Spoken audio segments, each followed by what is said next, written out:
संचालकों के साथ बात करने की आवश्यकता पड़ गई है। किस तरह की चर्चा हमने की है और क्या निर्देश दिए हैं? आज जो इंडियन मेडिकल एसोसिएशन का जो इंदौर डिस्ट्रिक्ट का जो टीम है पूरी, जो कोर कमेटी है डॉक्टर्स की, प्रशासन को एक साथ से मदद कर रही है, उनकी बैठक ली गई है, उनसे ओपिनियन ली गई है और सभी जो 48 निजी अस्पताल और 4 शासकीय अस्पताल जिसमें ट्रीटमेंट हो रहा है, उनसे ही बात आज उनको बुला के बात की गई है।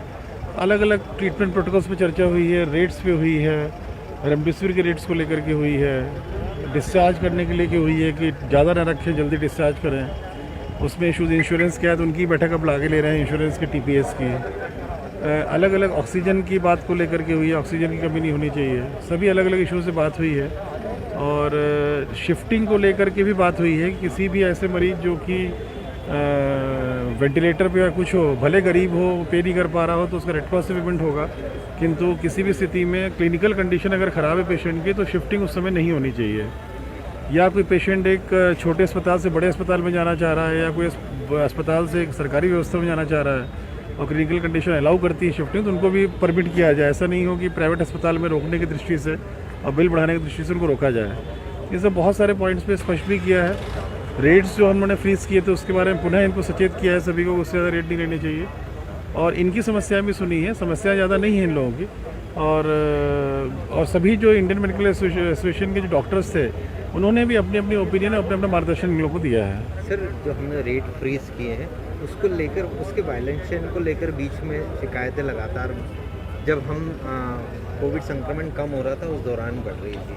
अभी भी क्या उस तरह की कुछ शिकायतें आप तक पहुंची? एक आध दो अस्पताल की आई थी तो बहुत ही आंशिक रूप से सही थी। ब्रॉडली जो रेट्स थे वही दिए थे। डॉक्टर के प्रोफेशनल चार्जेस को लेके पेशेंट की तरफ से आपत्ति थी। डॉक्टर्स के प्रोफेशनल चार्जेस को लेके पेशेंट आपत्ति नहीं कर सकते हैं, ना हम लोग उसको कैपिंग कर सकते हैं। कोई डॉक्टर 500 रुपये में देख रहे हैं, कोई 1000 में देख रहे हैं, 2000, डिपेंड करता है क्योंकि प्रोफेशनल सर्विसेज हैं ये क्वालिटी ऑफ प्रोफेशन पे डिपेंड करती है पूरी। इसलिए उसमें हम लोगों ने कोई कमेंट नहीं किया है और समझाया फिर हम लोगों ने जो भी शिकायत करता था। सर, क्या हम अनुबंधित जो 2 अस्पताल पहले हमने किए थे, बेड हम उसमें संख्या बढ़ाने पर कुछ? उसकी आवश्यकता वर्तमान में नहीं है। 1000 से ज़्यादा बेड अब सरकारी व्यवस्था में ऑक्सीजन लाइन के साथ में मौजूद है। ICUs अवेलेबल हैं, सुपर स्पेशलिटी है, MRT भी है, MTH चेस्ट TB वार्ड है। इसलिए अनुबंध करने की आवश्यकता अब नहीं है और 150 बेड जो पूर्व से भंडारी में ICU के चले आ रहे थे, ICU HDO के, वही यथावत हम लोग प्रपोज कर रहे हैं, नए बेड्स नहीं बढ़ा रहे हैं।